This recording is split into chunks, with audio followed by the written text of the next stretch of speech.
গতকালে নিজের চোখে দেখা কথা বলছি, গতকাল নিজের চোখে আমি দেখেছি যা, এক চোখের এক পলকে যা দেখেছি, এক পলকে, এই যে এবার তাকালাম এতটুকু।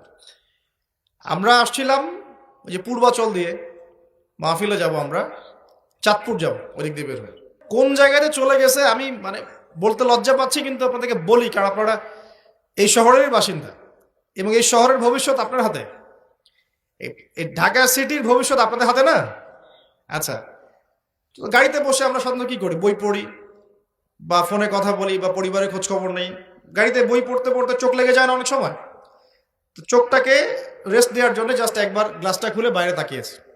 পাশ দিয়ে একটা গাড়ি চলে গেল, একটা উবার টাইপের একটা গাড়ি চলে গেল, ড্রাইভার গাড়ি চালাচ্ছে। পিছনের সিটে, আপনার শহরের অবস্থা বলছি, পিছনের সিটে আমি দেখলাম যে একটা ছেলে এভাবে বসে আছে, আমি যেভাবে বসে আছি, আর একটা মেয়ে তার উপরে উঠে বসে আছে ওপেন রাস্তার মধ্যে। এটা আপনাদের শহর। আমি যে বলি যে কিয়ামতের যত সায়েন্সগুলো আছে, নিদর্শনগুলো, সেগুলো মোটামুটি প্রকাশ পেয়ে গেছে এই সব শহরগুলোতে। আপনারা তো বিশ্বাস করতে চান না। নবীজি এটার কথাই বলছিলেন হাদিসে যে কিয়ামত ততদিন পর্যন্ত হবে না যতদিন পর্যন্ত মানুষ গরু গাধার মতো রাস্তাঘাটে জেনা করবে না। স্পষ্ট হাদিস আছে, কিয়ামত ততদিন পর্যন্ত হবে না যতদিন পর্যন্ত মানুষ গাধার মতো রাস্তাঘাটে জেনা করবে না। এগুলো জেনা না? জেনা মানে কি শুধু ওই সেক্সুয়াল শারীরিক সম্পর্কই জেনা? দেখেন, ফ্ল্যাটে ফ্ল্যাটে জেনা হচ্ছে এখন, ফ্ল্যাটে ফ্ল্যাটে জেনা, মাদকদ্রব্য সেবন করছে, ধনির দুলাল, কোনো খবর নাই। একটা অসুস্থ প্রজন্ম তৈরি করছে আমরা, জানেন? এই প্রজন্মের ছেলেরা নাস্তা করে 12টা-1টার দিকে, দুপুরে এদের রাত হয় 12টা-1টা পর্যন্ত, ঘোরাফেরা করে, ফজরের নামাজের সময় ঘুমায়। ফজর নামাজটা পড়ে ঘুমায় না, কিন্তু ফজর নামাজের সময় ঘুমায়। উঠে দেখবেন 12টা-1টায় নাস্তা করে, 12টা-1টার দিকে। এরা সালাম দিতে লজ্জাবোধ করে, এরা সালাম দিলে লজ্জা পায়, পিতাকে সালাম দিতে লজ্জা পায়। হ্যাঁ, টাকটুর উপরে কাপড়, দাড়ি রাখা এদের কাছে মনে হয় ব্যাকডেটেড থিঙ্কিংস। হ্যাঁ, এরা এরা পাপকে পাপ মনে করে না, মাদককে এরা স্বাভাবিক মনে করে, জেনাটাকে স্বাভাবিক মনে করে। ফ্রি মিক্সিং জেনাটা খুব স্বাভাবিক, বয়ফ্রেন্ড গার্লফ্রেন্ড খুব স্বাভাবিক বিষয়, ঠিক আছে? বাপের টাকা পয়সা থাকলে এগুলো নিয়ে বন্ধুদের সাথে মজ মাস্তি করাটাকে এটা ফ্যাশন মনে করে, টাকা উড়িয়ে দেখে ফ্যাশন মনে করে। ওই টাকা পয়সা কামাই করতে পিতাদের কত কষ্ট হয়েছে ওরা জানে না, পিতারা জানে। এই প্রজন্মের মেয়েরা দেখবেন পর্দাটাকে ব্যাকডেটেড থিঙ্কিংস মনে করে, চুল খোলা রেখে গেঞ্জি টি শার্ট পরে বাইরে ঘুরতে যারা পরিমাণ লজ্জাবোধ কাজ করে না, যারা পরিমাণ না। বিভিন্ন অকেশন আসলে দেখবেন মোমবাতি জ্বালিয়ে অগ্নি পূজা শুরু করে দেয়। হ্যাঁ, এবং কোনো কোনো ক্ষেত্রে সংস্কৃতির নামে এমন কিছু শিরকি কাজ করে যেগুলোর সাথে ইসলামের কোনো সম্পর্ক নেই। এরা জীবনে প্রতিষ্ঠিত হওয়াকে, বাইরে একটা ডিগ্রি সার্টিফিকেটকে নাজাতের ওসিলা মনে করে ফেলে। নামাজ, রোজা, হজ, জাকাত, ইসলামিক কালচারগুলা তাদের কাছে মনে হয় এগুলো শেষ বয়সের কাজ, এই বয়সে করার দরকার নেই। আমরা একটা অসুস্থ প্রজন্ম তৈরি করে যাচ্ছি। আপনি সালাম দিয়ে দেখেন উত্তর দেয় না, সালাম দিলে সাই বোধ করে, সালাম দিতে মনে হেড হয়ে যাচ্ছে মাথাটা। কি লজ্জা, সালাম দিতে কি লজ্জা! দেখবেন হ্যালো হাউ আর ইউ, পশ্চিমারা যা যা করে হুবাহু ওদের কাটপেস্টে লাইফ লিড করে। জুমার নামাজও ঠিক মতো পড়তে যায় না। আমরা কি প্রজন্ম তৈরি করছি চিন্তা করে দেখবেন। মাদক, এই যে একটু আগে স্যার বলে গেলেন না, ম্যাক্সিমামই, অল্প কিছু মানুষ বাদ দিয়ে যারা একটু ধর্মকর্ম চর্চা করে, এইসব মানুষ বাদ দিয়ে ম্যাক্সিমামই মাদকের সাথে সম্পৃক্ত। আমি দেখাচ্ছিলাম প্রিয় ভাইয়েরা এবং পর্দা আড়ালে বোনেরা যারা আছেন যে আমাদের সায়েন্সগুলো কিন্তু চলে আসছে। এখন এই প্রজন্মের দায়িত্ব কিন্তু আপনার হাতে। এই প্রজন্মের দায়িত্ব কার হাতে বলেন? এই শহরের দায়িত্ব কার হাতে? শুধু কি আলেম ওলামার হাতে? শুধু কি প্রশাসনের হাতে? এই শহরকে আপনি পাপমুক্ত করবেন কিভাবে? আপনাদের আমাদের কোনো ভূমিকা নাই? কি যে হচ্ছে কল্পনা করতে পারছেন না। একটা চিত্র দেখছেন না, লাখ লাখ ছেলে দাঁড়িয়ে একটা পর্দার সামনে দাঁড়িয়ে আছে, গোল কখন হবে এই জন্য, দেখছেন না? মিডিয়া এগুলো প্রমোট করছে না? ভাবখানে এমন যে কত সুখে আছি আমরা, তাই না? কি সুখ আমাদের!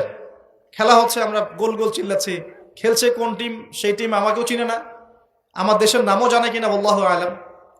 আমরা মাতামাতি করছি, মাশাআল্লাহ। আমরা মারামারি করছি, কেউ মার্ডার হচ্ছে, কেউ আবার শোকে স্ট্রোক করে মারা যাচ্ছে, তাই হচ্ছে না? এমন কেন জাতিগতভাবে? আমরা এমন কেন হলাম জাতিগতভাবে? আমাদের কোনো ব্যক্তিত্ব নাই, আমাদের কোনো গায়রত নাই। আমাদের তো যুদ্ধের হিস্ট্রি আছে, আমাদের বীরত্বের হিস্ট্রি আছে, আমাদের ভাষা আন্দোলন হিস্ট্রি আছে। দেশের কনসেপ্ট বাদ দিয়ে ইসলামের কনসেপ্টও যদি বলেন, আমরা তো তারেক বিন জিয়াদের উত্তরসূরি, বিন কাসিমের উত্তরসূরি, খালেদ বিন ওয়ালিদ, উমর ইবনুল খাত্তাবের উত্তরসূরি। আমাদের কোনো গায়রত নাই। পশ্চিমারা একটা কিছু লঞ্চ করবে, সবাই নাচানাচি করবে, আমরা সেখানে গা ভাসিয়ে দিব। কিছু কিছু মুসলিম কান্ট্রি ওগুলোতে জয়েন হবে, আমরা মনে করবো এটা হালাল হয়ে গেল। অনলাইনে দেখলাম একজন লিখেছেন, আরেকজন বক্তব্য দিচ্ছেন, রাসূলুল্লাহ সাল্লাল্লাহু আলাইহি ওয়াসাল্লামও তো নাকি তার স্ত্রীর সাথে খেলাধুলা করেছেন। রাসূল সাল্লাল্লাহু আলাইহি ওয়াসাল্লাম তার স্ত্রীর সাথে দৌড় প্রতিযোগিতা করেছেন রাতের অন্ধকারে। মসজিদ নববীর মধ্যে ঈদের দিন উৎসব পালন করা হয়েছে নববীর মধ্যেই। এটার সাথে আপনি ফিফার দলিল টানছেন? এটা দিয়ে আপনি ফিফাকে জায়েজ করতেছেন? এখানে তো জুয়া হচ্ছে। একটা মুসলিম কান্ট্রি কাতার যা অ্যারেঞ্জ করেছে, এই অ্যারেঞ্জমেন্টটা অন্য আগের সব অ্যারেঞ্জমেন্ট হচ্ছে বেটার, কারণ সে তার মধ্য দিয়ে ইসলামের প্রচার করার চেষ্টা করেছে, সে তার জায়গা থেকে চেষ্টা করেছে, কিন্তু মন্দের ভালো, এর চেয়ে ভালো কিছু করা সম্ভব ছিল না এখানে। সে যতদূর পর্যন্ত পেরেছে ট্রাই করেছে, এবং সে কিন্তু ছোট রাষ্ট্র হলেও অনেক বড় বড় ওয়ার্ল্ড অ্যাফেয়ার্সের বিষয়ে সে মাথা ঘামায়। আমাদের ঢাকার সমান আয়তন হবে কিনা সন্দেহ আছে, ঢাকা বিভাগের সমান হয়তো আয়তন হবে। সে ওয়ার্ল্ডের বড় বড় জিও পলিটিক্যাল বিষয়ে সে মাথা ঢুকায় এখন। হ্যাঁ, সে তার সর্বোচ্চ চেষ্টা করেছে, কিন্তু এর মধ্য দিয়ে যে সারা বিশ্বে কোটি কোটি যুবক তাদের হায়াত নষ্ট করছে, তাদের যৌবন নষ্ট করছে, তাদের রাতের ঘুম ইবাদত নষ্ট করছে, হ্যাঁ, আপোষে ক্রন্দলে লিপ্ত হচ্ছে, বিধর্মীদের কালচার ফলো করছে, ওদের ফ্ল্যাগ টাঙাচ্ছে।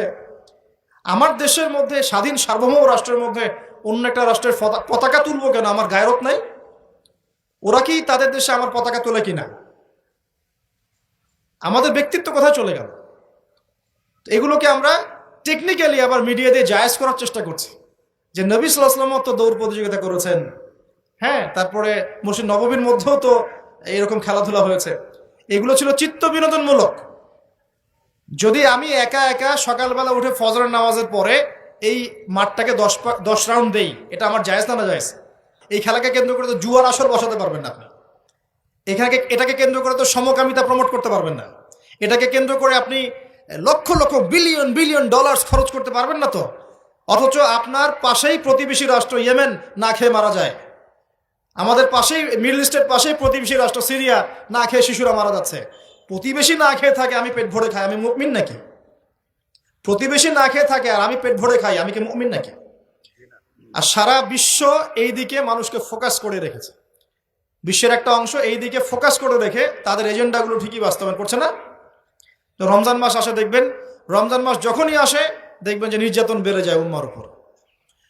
যে সময়ে উম্মার ইকোনমিক অবস্থা ভালো না, সামরিক অবস্থায় তাদের মুখোপেক্ষী হয়ে থাকতে হচ্ছে, যে সময় আমাদের ভিতরে পলিটিক্যাল বিরোধগুলো দেখা দিচ্ছে, আমরা ইউনাইটেড হতে পারছি না, যে সময় যুব সমাজরা মাদকে আসক্ত হয়ে আছে, পর্নোগ্রাফিতে আসক্ত হয়ে আছে, দিনের ইলম কালাম অর্জন করছে না, নামাজ ঠিক মতো পড়ছে না, কুরআন তেলাওয়াত করা শিখছে না, যে সময়ে ইভেন আলেম ওলামাদের মধ্যে ঐক্য দেখা যাচ্ছে না, যে সময়ের মধ্যে আমরা পরিবারগুলোর ভাঙন দেখতে পাচ্ছি, আমাদের পরবর্তী প্রজন্ম কোন পরিবেশে বড় হবে সেই নিশ্চয়তা দিতে পারি না, যে পরিবেশে একটা 5 বছরের ছোট্ট বাচ্চা আয়াতকে কেটে টুকরা টুকরা করে ফেলা হয়, এইখানে আমরা বসে বসে রং তামাশা দেখতেছি টিভির সামনে বসে। এই সমাজটা পরিবর্তনের দায়িত্ব আমাদের কারো ঘাড়েই নাই? শুধু কি পলিটিশিয়ানদের দায়িত্ব? শুধু কি প্রশাসনেরই দায়িত্ব? আমাদের সবাইকে নাকে তেল দিয়ে ঘুমানোর জন্য পৃথিবীতে আসছে? এই যুব সমাজ তো জানেই না, বোঝেই না ওদেরকে কি কারণে এই পৃথিবীতে পাঠানো হয়েছে। সে যে মুসলিম, তার যে দায়িত্ব কর্তব্য আছে, আল্লাহ পাক যে তাকে সৃষ্টি করেছেন তার ইবাদত করার জন্য এবং আল্লাহর জমিনে দিনটার প্রচার প্রসার ঘটানোর জন্য, তার কোনো ফিকির আছে? একটা পর্দার সামনে দাঁড়িয়ে সে আধা ঘন্টা, 1 ঘন্টা, 1.5 ঘন্টা সময় নষ্ট করে ফেললো, তার ফিজিক্যাল কোনো উপকারও কিন্তু নাই। আছে কি অবস্থা? মানে মিডিয়া যে কি প্রমোটটা করতেছে।